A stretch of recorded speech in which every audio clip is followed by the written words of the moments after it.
अब इसमें कुछ ऐसे इक्वेशंस होते हैं मोशन के जो वेक्टर फॉर्म में दिए जाते हैं। जैसे एक सिंपल सा केस ले कि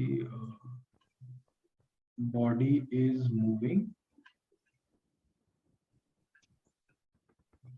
with a speed of 2 meters per second along the direction of 3i cap plus 2j cap. Find its velocity vector.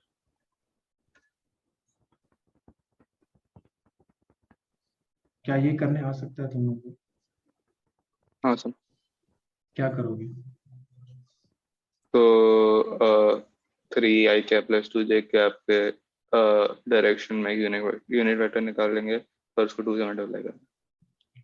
ठीक है, तो 3i प्लस 2j को √9 प्लस 4 से डिवाइड कर देंगे। ये हो जाएगा unit vector in the direction, और उसमें ये 2 मल्टीप्लाई करके 2 यानी कि ये वैल्यू, ये हमें वेलोसिटी बता देगा। इसी तरह से मान लो तुम्हें इक्वेशन दिया जाए position vector of the body is 4i cap plus 3tj cap and plus 5t square, 3t plus 5t square j cap, और एक k कैप का टर्म लिखते हैं 2t k कैप। ऐसा कुछ दिया है।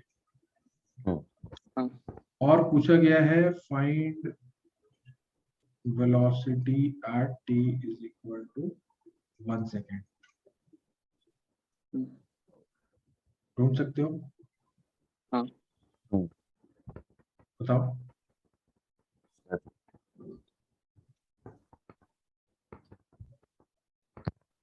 तो 13j cap plus 2k cap, 13k cap 13j cap plus 2k cap.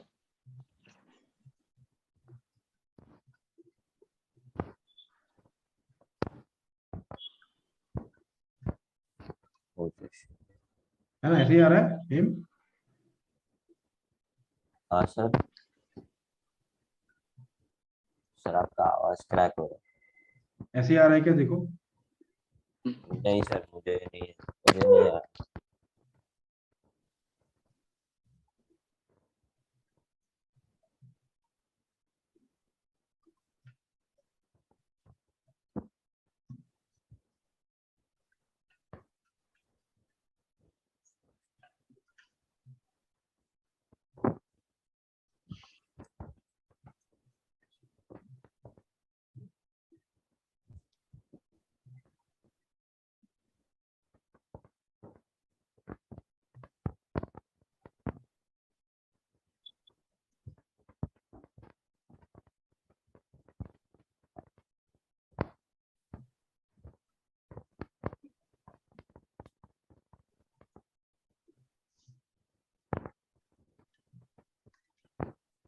Sir 26j cap plus 4k cap.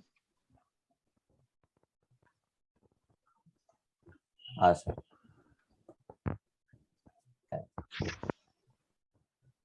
ये कैसे मिला? सर पहले पोजीशन। r, हाँ वही हाँ सर, 0 पोजीशन 0 पे निकालिए, फिर 2 पे, और फिर 2 पे निकाल दिया, फिर ठीक सब्ट्रैक्ट कर। ठीक है, ठीक है। और इक्वेशन ऑफ ट्रेजेक्टरी अगर पूछा जाए तो ढूंढ सकते हैं क्या?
नहीं पता। नहीं। ओके, ये अगर पूछे कि is it a 3D motion और अ 2D मोशन और 1D मोशन, ये बता सकते हो? सर 2D 2D मोशन सही है एम? हाँ सर, क्योंकि वेलोसिटी डिस्प्लेसमेंट दोनों, हाँ, क्योंकि सर दोनों जे कैप और आया के कैप के टर्म्स में ही है, आई कैप के हाँ, टर्म्स में नहीं है। आई वाला तो कांस्टेंट है। इसका मतलब है कि पोजीशन वेक्टर एक्चुअली उस पार्टिकल के कोऑर्डिनेट को रिप्रेजेंट कर रहा है, तो उसका एक्स कोऑर्डिनेट पूरे टाइम 4 है, Y coordinate 3t plus 5t square है, और जेड कोऑर्डिनेट क्या है? 2t है। अगर हमें इक्वेशन ऑफ ट्रेजेक्टरी चाहिए तो उसके लिए हमें जिस प्लेन में मोशन हो रहा होगा उस प्लेन के कोऑर्डिनेट्स के बीच का रिलेशन चाहिए होगा, है ना? तो हमें एक्स का तो फिर जरूरत ही नहीं है, हमें तो सिर्फ वाई और जेड की इक्वेशन का जरूरत है। Yeah. क्या वाई और जेड का इक्वेशन हम लोग बना सकते हैं? कैसे करें उसके लिए? सर इसमें t का वैल्यू z/2 आएगा, हाँ, है ना? अच्छा हाँ सर, इसको इधर पुट कर दो,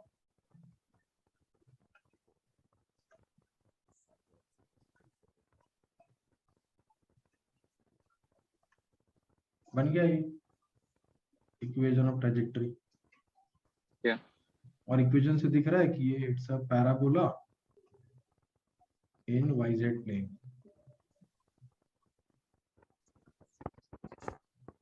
तो इक्वेशन ऑफ ट्रेजेक्टरी तुम लोगों ने शायद प्रोजेक्टाइल मोशन में पढ़ा होगा, है ना? हाँ। प्रोजेक्टाइल मोशन का ट्रेजेक्टरी का एक स्टैंडर्ड इक्वेशन है फॉर जो अर्थ से पार्टिकल हम लोग प्रोजेक्ट करते हैं उसके लिए। क्या वो इक्वेशन तुम लोगों को याद है? नहीं सर, मुझे नहीं है। सब प्रोजेक्टाइल मोशन में मैं तो मतलब वेलोसिटी का वेक्टर्स निकाल के सॉल्व करता हूँ, तो मैं फॉर्मूलाज नहीं आता। हाँ, कोई बात नहीं, मतलब हम पूछ रहे हैं, अगर याद है तो बताओ, नहीं तो मैं पूछ रहा हूँ अभी, what is the equation of trajectory?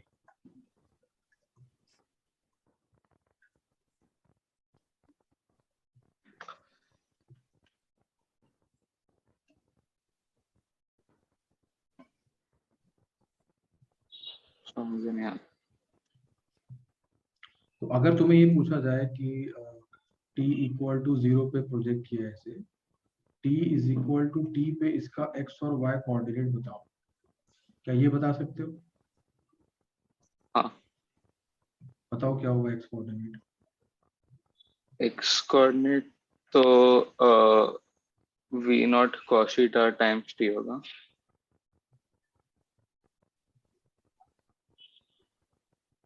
और y कोऑर्डिनेट होगा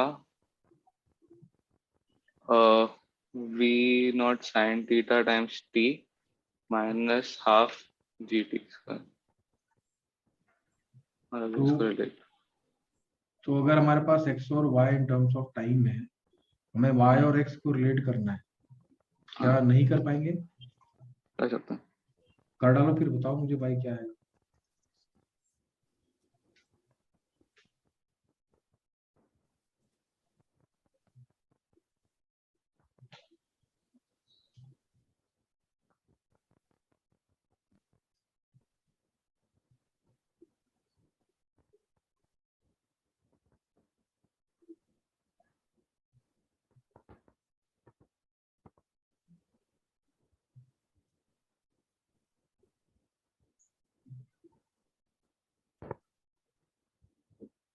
sir y is equal to x tan theta minus half gx square by v naught square cos square theta. Ji x square Y, ऐसे ही आ रहा है। हाँ sir, तो काफी बार जो question आते हैं वो ये जो इक्वेशन ऑफ ट्रेजेक्टरी है इससे बहुत जल्दी हो जाते हैं, तो ऐसा भी नहीं कि मतलब हमें अगर ये इक्वेशन याद नहीं है तो हम इसको ढूंढ नहीं पाएंगे, ढूंढने में बहुत ज्यादा टाइम लगेगा नहीं, क्योंकि अगर तुम लोग को ये बनाने आ रहा है हार्डली आधा मिनट लगेगा इक्वेशन बनाने में। तो जैसे मान लो कि इक्वेशन को यूज करना है हमें, क्वेश्चन में मैं लिख रहा हूँ यहाँ पे that a particle follows a projectile path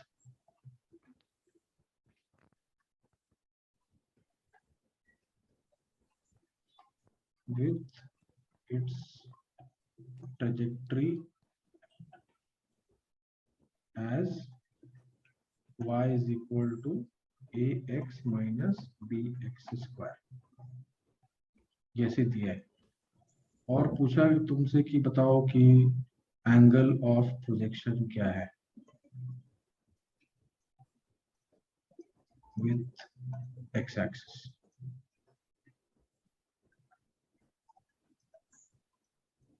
या पूछा कि वेलोसिटी ऑफ प्रोजेक्शन क्या है। तो क्या कर सकते हो इसको सॉल्व? हाँ सर। हाँ क्या इसको यूज करके आप होगा सॉल्व? कंपेयर करके। हाँ, कर डालो।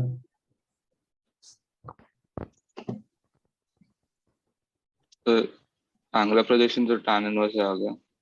हाँ, देखो कितना फायदा है ना, कितना तुरंत दिखा आंसर इसका। हाँ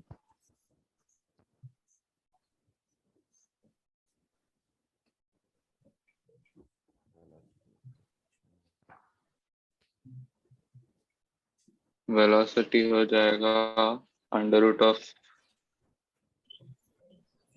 half G cos square t half g upon cos square theta times b।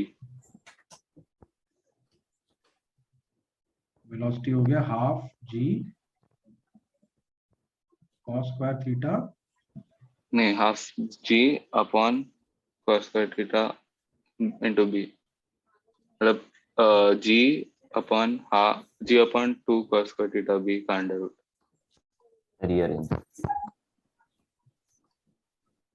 ऐसे ही तेरा भी आ रहा है एम, यस सर। लेकिन इसमें थीटा नहीं चाहिए ना, आंसर में थीटा नहीं चाहिए हमें। तो तो tan theta equals to A theta sir, theta के बदले tan tan tan tan inverse से डाल सकते हैं। अच्छा नहीं लगेगा, ऑप्शन में नहीं होगा। हाँ हाँ ओके और क्या कर सकते हो?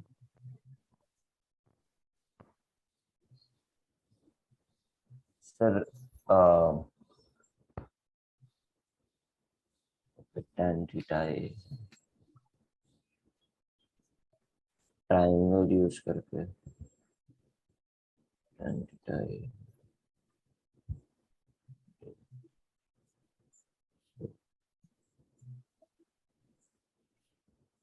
अरे मैथ के स्टूडेंट हो तुम दोनों, ऐसे क्यों बोल रहे हो? सर, मतलब ट्रायंगल यूज करके मैं ट्राई कर रहा हूँ tan हाँ को सही cos सही। में। हाँ हाँ ऐसे ही। 1 वही कर अपॉन रहा था under root a square plus, so इसका। तो cos inverse 1 by under cos root a theta square, equals to so 1 by under root 1 by under a root square of plus A 1 हो जाएगा। हाँ इसका प्लस है ना, तो इसका यही स्क्वायर सब। करना है तो 1 प्लस ए स्क्वायर हो गया, हाँ तो वो ऊपर आ जाएगा जी 1 plus A square by 2b का रूट। Yes sir. है ना, ये हाँ इसको याद रखना है, इससे काफी काम जल्दी हो जाएगा। तो इक्वेशन बनाने में हम लोग से थोड़ा सा गलती हो गया तो फिर आंसर गलत आ जाएगा। सर, इसमें मुझे डाउट है मुझे सर, एक्स और वाई के कोऑर्डिनेट्स कैसे निकालें? ओके, ये जो वेलोसिटी इनिशियल दिया है, इस वेलोसिटी का एंगल एक्स एक्सिस के साथ थीटा थीटा है सर। है ना, तो ये जो वेलोसिटी वेक्टर है इसको हम लोग ऐसे दो परपेंडिकुलर कंपोनेंट्स में डिवाइड कर सकते हैं। एक ये हाँ सर, कंपोनेंट, अच्छा ब्रेक कर सकते हैं v नॉट हाँ cos थीटा। हाँ सर, वो तो ये, पता है। तो जो x वाला कंपोनेंट है उसको लिख सकते हो v naught cos theta, yes sir, V naught sine theta. Vertical वाला v naught sin theta. Hmm, इसका मतलब है कि जो पार्टिकल है उसका x डायरेक्शन में जो इनिशियल वेलोसिटी है is v naught cos theta, और जो y डायरेक्शन में इनिशियल वेलोसिटी है वो है v naught V naught sine theta. sin theta. Hmm, अब जब वो पार्टिकल मोशन करेगा तो वो जो भी एक्सीलरेशन एक्सपीरियंस करेगा वो सिर्फ एक ही होगा, due to earth acceleration due to gravity. Oh so अच्छा, ut minus half at square है। हाँ, तो अब हमें सिर्फ ये देखना है कि ये जो g है ये x और y में से किस डायरेक्शन में है। तो हमें क्या दिख जी रहा है, वाई डायरेक्शन में है सर, y तो डायरेक्शन में है। एक्स क्या का यही रहेगा। माइनस y में है ना, निगेटिव y की तरफ पॉइंट कर रहा है, हाँ हाँ सर। और x में तो कोई भी एक्सेलरेशन है ही नहीं। तो अब इन दोनों को यूज करके क्या हमें x कोऑर्डिनेट मिल ux सकता प्लस है। Half uxt plus half ax t square ऐसा लिख दे, हाँ सर, तो मिलता v है। नॉट cos थीटा t ऐसे ही आएगा। हम्म, हाफ ax t स्क्वायर वो जीरो हो गया, अभी आ और जाएगा सर। है ना, ये हो जाएगा u by T hmm, plus half a by T square v naught sine theta t minus G T square by T 2। T square by 2। Yes sir, आ गया। अब इसमें जो प्रोजेक्टाइल हम लोग करते हैं प्रोजेक्टाइल मोशन, उसमें ये मालूम है क्या कि जब हम लोग एंगल ऑफ प्रोजेक्शन धीरे धीरे इंक्रीज करते हैं, जैसे मान लो कि हमने फिगर में दिखाया कुछ ऐसा, ये पार्टिकल है, इसका इनिशियल एंगल थीटा है, थीटा को हम धीरे धीरे इंक्रीज कर रहे हैं जीरो से, है ना। पहले पहले थोड़ा और छोटा था एंगल, फिर हमने बढ़ाया एंगल, वेलोसिटी उतना ही रख रहे हैं, हम धीरे धीरे वेलोसिटी का एंगल चेंज करते जा रहे हैं, मैक्सिमम 90 डिग्री तक ला सकते हैं, लेकिन उसके बाद तो वो पाथ उल्टी तरफ जाने लगेगा। ठीक है, ठीक है सर। अब इसमें अगर हम लोग इसका रेंज भी दिखाएं इसमें फिगर में ही, तो पहले तो रेंज छोटा होगा, ये रेंज बढ़ेगा, 45 डिग्री पे सबसे ज्यादा हो जाएगा, मैक्सिमम।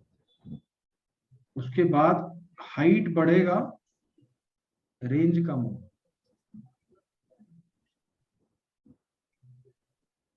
और 90 डिग्री पे हाइट मैक्सिमम हो जाएगा और रेंज जीरो हो जाएगा, है यस। ना। तो खास बात इसमें हमारे लिए ये है कि range is maximum when theta is 45 and h is maximum when theta is 90 degree। ठीक है, ठीक है यस सर। दूसरी और तीसरी खास बात ये है कि same range can be obtained for two heights, sorry not two heights, two angles,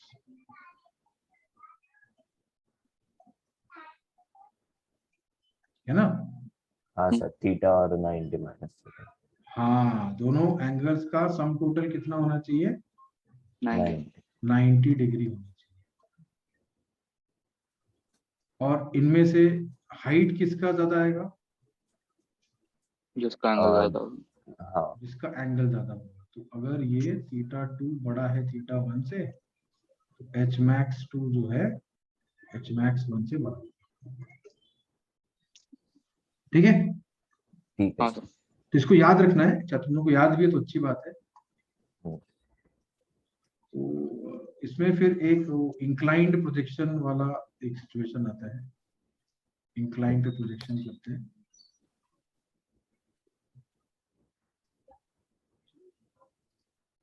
incline पे मान लो हमने किसी एंगल विद इंक्लाइन आपको दिया है, इंक्लाइन का एंगल भी ले लो, ये थीटा है और ये अल्फा है, ऐसा कुछ दिया है। हाँ। तो देखो इंक्लाइन का जो सिर्फ पर्पस यहाँ पे होता है कि वो एक रास्ते में रोड़े की तरह है, इसके इसके पाथ में, रास्ते में रुकावट की तरह, ऐसे बोल सकते हैं। ये पाथ तो अपना वैसे ही फॉलो करेगा एज इफ यहाँ पे कोई और बीच में रुकावट नहीं है, लेकिन एकदम से रुकावट आ जाती है। तो अगर रुकावट नहीं होती तो वो वही पाथ फॉलो करता है जैसे वो ग्राउंड से प्रोजेक्शन करने पे करता है ना। यस। तो इसमें जब यहाँ पे स्ट्राइक करेगा तो अगर पूछा जाता है कि बताओ ये कितना रेंज है, कितना टाइम ऑफ फ्लाइट है, क्या ये सब ढूंढने आ सकता है तुम लोगों को? सर इसमें अगर हम लोग जी का वैल्यू बदले कि मतलब जी का कंपोनेंट निकाले वो तुम्हारे या कन्वीनियंस के ऊपर है। हाँ, तो मतलब दोनों कर सकते हैं ना, या तो जी का निकाल सकते हैं या तो अल्फा का, मतलब इसका निकाल लेंगे। हाँ, या तो जी तुम का लोग निकालेंगे तो नॉर्मल प्रोजेक्टाइल हो जाएगा। हाँ क्या है? जी का कॉम्पोनेंट निकालेंगे तो नॉर्मल प्रोजेक्टाइल हो जाएगा ना। फिर एक्स का डायरेक्शन में भी एक्सेलरेशन होगा, वाई में भी एक्सेलरेशन होगा। हाँ, तो ये एक्स और ये वाई, मॉडिफाइड एक्सिस को थोड़ा सा रोटेट कर दिया थीटा एंगल से। तो इस एक्सिस में जब हमें एक्सेलरेशन लिखना है तो एक्सेलरेशन तो है तो पूरा जी ही वर्टिकली डाउन, लेकिन अब चूंकि एक्सिस हमारा चेंज हो गया है तो हमें इसको रिजॉल्व करना पड़ेगा इन दिस डायरेक्शन जो वाई एक्सिस वाला है, और इन दिस डायरेक्शन जो एक्स एक्सिस वाला है। तो ये बड़ा सिंपल रिजॉल्व करना, क्योंकि हमें न्यूटन्स लॉज ऑफ मोशन में मालूम है डाउन द इंक्लाइन जो एक्सेलरेशन होता है वो जी साइन थीटा होता है ना। जी cos थीटा। ये वाला जी कॉस थीटा। तो अभी एरोज देख रहे हो तो तुम्हें दिख रहा है कि ये दोनों एक्स और वाई के नेगेटिव डायरेक्शन में है। तो A X is minus G sine theta and A Y is minus G cos theta. तो वेलोसिटी भी अगर हम लोग रिजॉल्व करें तो इनिशियल वेलोसिटी एक्स वाला आ जाएगा V naught cos alpha and Y वाला आ जाएगा V naught sine alpha. And फिर जब यहाँ पे पहुंचेगा तो उसका y कोऑर्डिनेट देखो यहाँ पे 0 हो जाएगा है ना। यहाँ पे जब स्ट्राइक करेगा तो y कोऑर्डिनेट 0 हो जाएगा। y कोऑर्डिनेट का हमारा इक्वेशन जो है वो हम लोग अगर बनाते हैं तो टाइम मिलेगा, इसको हम लोग 0 कर दें अगर, तो टाइम आ जाएगा 2u y ए वाई, है ना, minus A Y actually, you इधर आएगा तो माइनस हो जाएगा। और U Y by A Y करोगे तो देखो क्या मिलेगा, 2v0 sine alpha by G cos theta. इसको अब अगर एक्चुअल एग्जाम में करें तो ये थोड़ा सा टाइम कंज्यूमिंग लग सकता है, लेकिन थोड़ा सा एग्जांपल ऐसे देखो, time of flight normal projectile में क्या होता है, 2v0 साइन थीटा बाई जी। क्या ये फॉर्मूला याद है टाइम ऑफ फ्लाइट का? यस। तो इसी फॉर्मूला को अगर इसके साथ कंपेयर करते हो तो क्या दिखता है तुम लोगों को? जी थीटा अल्फा हो गया, नीचे cos थीटा, सब हाँ, डायरेक्शन चेंज। मतलब हमें यहाँ पर ऊपर जो ये टर्म है ये इसका इनिशियल y वेलोसिटी है, और इधर भी जो v नॉट साइन अल्फा है वो इसका इनिशियल y वेलोसिटी है, तो उसमें कुछ भी चेंज नहीं है।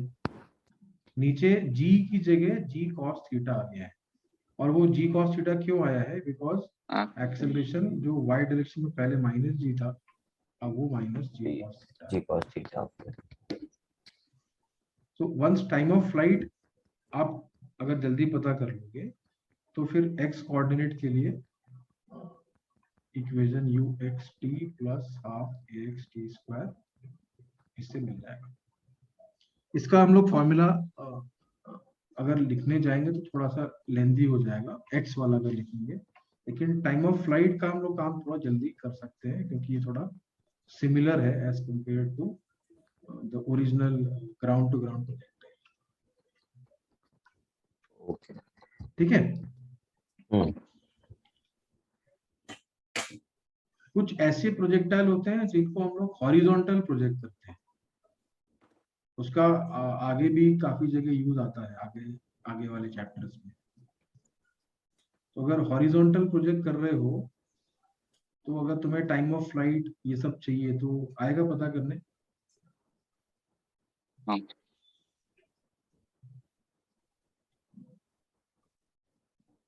तो जी का वैल्यू 10 ले लो, टाइम ऑफ फ्लाइट बताओ। 2v0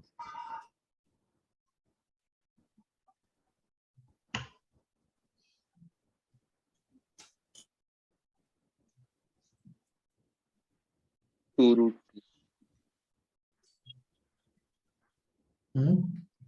root 2 2√2। और ये कैसे आया? क्योंकि Y initial velocity Y direction में 0 है और एक्सेलरेशन वुड बी -g और डिस्प्लेसमेंट इज -40, तो s is equal to ut minus half gt square, तो ut 0 हो जाएगा, तो 40 is equal to √2h/g effectively आएगा, हम्म, है ना? मतलब अगर तुम हाँ, पार्टिकल को यहाँ से ड्रॉप कर देते तो जितनी देर में ये पहुंचेगा उतनी देर में ये भी पहुंच जाएगा। हम्म, तो हम वर्टिकल वाले का √2h/g से टाइम पता कर लेते हैं। ये हमारा स्टैंडर्ड फॉर्मूला होता है, मतलब ये h equal to half gt square से मिलता है। तो हाँ 2 इंटू 40/10 रूट यानी कि 2√2। अब इतने टाइम के बाद ये अगर हमें चाहिए लेंथ, उसके लिए क्या करेंगे? तो 10 इंटू 2√2। और अगर ये चाहिए कि भाई ये जब स्ट्राइक कर रहा है तो उसका ये एंगल कितना है?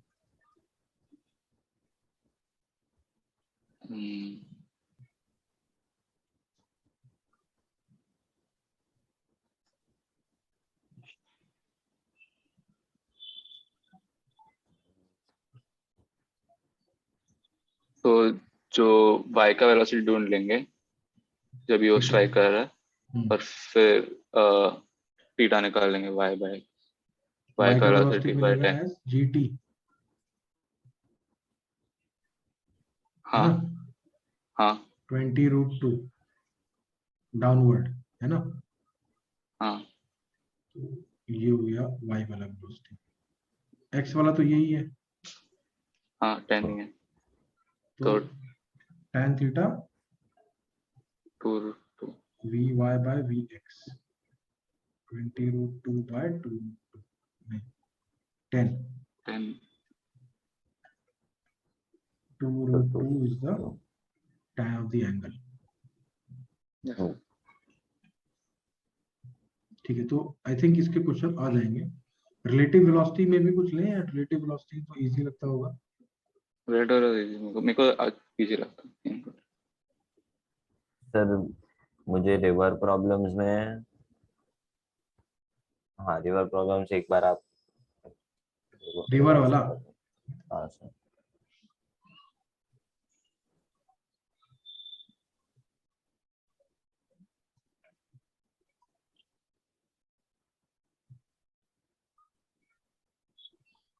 ये रिवर मान ले राइट साइड में फ्लो कर रहा है ना? हम्म, हम्म, अब इसमें अगर कोई बोट होगा और बोट को हमने रिवर के मिडल में रख दिया है, बोट अपनी तरफ से कुछ भी एफर्ट लगा नहीं रहा, यानी कि उसका जो मोटर है वो स्विच ऑफ है, हम्म, और रिवर का स्पीड दिया है 5 किलोमीटर पर आवर। तो तुम्हें पूछा गया है velocity of boat with respect to river कितना होगा? 0 होगा सर। 0 होगा। और विथ रिस्पेक्ट टू ग्राउंड कितना होगा? 5 होगा, 5 kilometre per hour. 5 kilometre per hour. अब हम्म, ये भी एडिशनली दिया कि boat speed of boat in still water is let's say 6 kilometre per hour. और ओके। उसको बीच में ही है, और अगर अपस्ट्रीम सॉरी डाउनस्ट्रीम अगर रो करे तो विथ रिस्पेक्ट टू रिवर कितना स्पीड होगा उसका, सर 11 होगा। और विथ रिस्पेक्ट टू ग्राउंड कितना होगा? अरे विथ रिस्पेक्ट टू ग्राउंड 11 होगा, but with respect to boat होगा 1 sir. With respect to river होगा रिवर 1, 1 यस। है ना? With respect to river 1, with respect to ground 11। तो ये अपस्ट्रीम वाला भी ढूंढ सकते हैं। अपस्ट्रीम में विथ रिस्पेक्ट टू रिवर कितना होगा? With respect to river sir 11 होगा। 11 होगा, और विथ हाँ। रिस्पेक्ट टू ग्राउंड 1 1 होगा। Very good. तो ऑपोजिट डायरेक्शन। हाँ, अब जैसे मान लो कि ये रिवर के बीच में नहीं है, इसको हम लोगों ने क्या किया, इसको शिफ्ट कर दिया एक किनारे, और इसको हम लोग ये चाहते हैं कि ये अब स्विम क्रॉस करे बोट। क्रॉस करने के लिए ऑब्वियसली इसको किसी एंगल पे जाना पड़ेगा। हाँ सर। तो मान लो कि उसने ये कोई एंगल चूज किया, एंगल वो चूज करता है स्टीयर करने का, और कंडीशन ये है कि वो रास्ते में कहीं भी एंगल चेंज नहीं करेगा, एक ही बार उसको चूज करना है, बार बार चेंज नहीं करना है। ये उसने स्टीयर के लिए एंगल चूज किया है।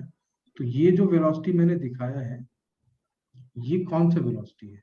Boat with respect to river है या boat with respect to ground है? सर ये boat with respect to ground है। ये boat with respect to river है। जिस तरफ वो स्टीयर करेगा, हाँ उस तरफ रिवर के रिस्पेक्ट में वो एफर्ट लगा रहा है ना अपना। अच्छा। हाँ सर, तो और रिवर के रिस्पेक्ट में होता है।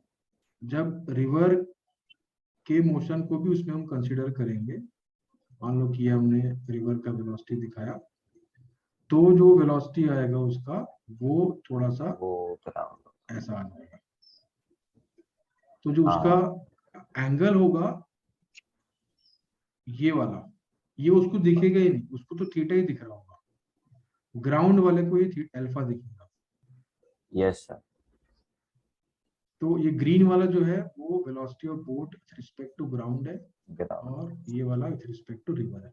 ठीक है। अब हम्म। जब ये बोट रो कर रहा है, तो फाइनली जब ये दूसरे बैंक पे पहुंचेगा, तो क्या वो यहाँ पहुंचेगा या वो यहाँ पहुंचेगा? सर ग्रीन वाला है।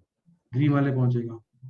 यस। अब अगर यहाँ पहुंचा तो हाँ उसने जो ये लेंथ है which is the width of the river, वो किसी वेलोसिटी को यूज करके क्रॉस किया है। तो हम वहां पे कुछ डेटा लिख देते हैं। Velocity of boat with respect to ground is minus let's say I cap plus 2j cap. ये सिर्फ एग्जांपल के लिए, इस केस के लिए नहीं है, क्योंकि वैल्यू मैंने कुछ यहाँ पे लिखी है, उस वैल्यू से एडजस्ट नहीं होगा। फॉर एग्जांपल ऐसा कुछ है। यस। तो इसमें से किस वेलोसिटी को यूज करके उसने रिवर को क्रॉस किया है? इसमें से sir boat with respect to ground, boat with respect to river वाली वेलोसिटी। नहीं, देखो ग्राउंड से देखने पर हमें ये वेलोसिटी दिख रहा है ना, हाँ सर, माइनस है माइनस प्लस 2। और वो यहाँ पहुंच गया फाइनली जब क्रॉस कर गया। तो हम पूछ ये रहे हैं कि जो उसने ये लेंथ क्रॉस किया है, ये किस वेलोसिटी को यूज करके क्रॉस किया? मैं जो यहाँ पे जे और वो लिखा है उसमें इसको तुम ले सकते हो कि ये y एक्सिस है और ये एक्स एक्सिस। तो अगर बोर्ड के पास जे वाला यानी कि y वाला वेलोसिटी होगा ही नहीं, तो क्रॉस ही नहीं कर पाएगा ना। हाँ सर, वो क्रॉस नहीं करता। क्रॉस करने के लिए उसको ये वाला वेलोसिटी चाहिए। चाहिए। तो इसका मतलब है कि 2j cap is the component of the velocity of boat अच्छा, with respect to ground which is used. which is used in crossing the river. तो अगर हमें वहां पे बहुत जल्दी पहुंचाना है दूसरे किनारे, यानी कि शॉर्टेस्ट टाइम में पहुंचाना है, तो ये जो हमने स्टीयर किया है उसको ऐसा टेढ़ा सा, ऐसा टेढ़ा जो हमने स्टीयर किया ये, हाँ सर, इसकी जगह हम उसको सीधे बोलेंगे यही जाओ ना, सारा एफर्ट इधर ही लगाओ। हाँ तो जल्दी पहुंच जाएगा। हाँ, यानी कि यस अगर सर। हमें शॉर्टेस्ट टाइम में पहुंचाना है तो हम बोर्ड को बिल्कुल परपेंडिकुलर रखेंगे, हम्म, लेकिन परपेंडिकुलर रखने से हम यहाँ नहीं पहुंचेंगे। थोड़ा आगे पहुंचेंगे। हाँ, क्योंकि रिवर का फ्लो हमें आगे ले जाएगा, तो यस। हम पहुंचेंगे आगे लेकिन बहुत जल्दी पहुंच जाएंगे, यस सर, हो सके। क्योंकि हमारा सारा एफर्ट जो है वो क्रॉस करने में हम यूज कर रहे हैं, सारा जो हमारा वेलोसिटी उधर ही यूज हो रहा है। ऐसा टेढ़ा जाने में हमारा थोड़ा सा वेलोसिटी देखो कम हो गया ना, ये रिवर की वजह से। यस सर, कम। तो शॉर्टेस्ट टाइम के लिए थीटा का वैल्यू 0, थीटा जो हमने यहाँ पे फिगर में दिखाया है, और ऐसे लिख सकते हो स्विम परपेंडिकुलर टू रिवर।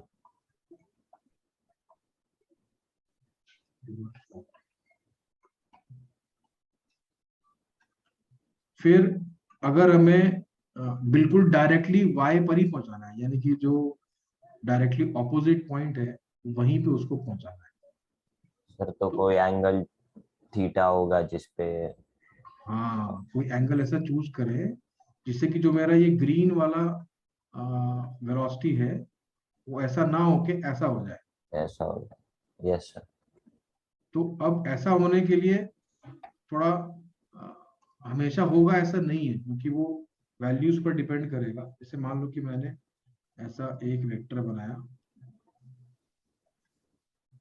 ठीक है, ये कुछ एंगल ले लेते हैं इधर थीटा,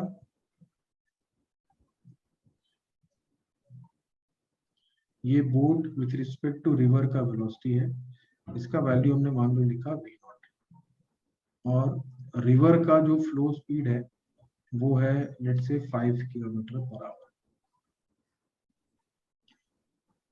अब हम ये v0 के वैल्यू को चेंज करके देखेंगे क्या हमें हमेशा ऐसा थीटा मिलेगा कि हम सीधे डायरेक्टली ऑपोजिट पहुंच सकते हैं या नहीं पहुंच सकते हैं।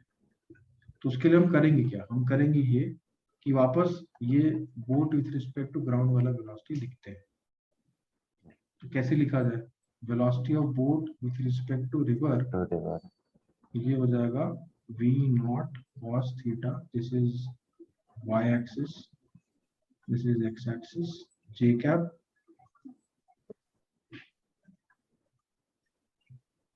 Plus minus sine. समझा ये, हाँ सर। और river with respect to ground जो है वो है 5y कैप। यस। तो अब इन दोनों को यूज करके अगर हमें बोट का विथ रिस्पेक्ट टू ग्राउंड चाहिए तो क्या उसको हम ऐसे लिख सकते हैं,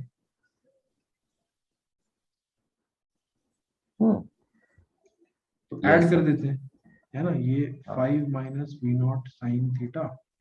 आई cap plus V naught cos theta देते हैं।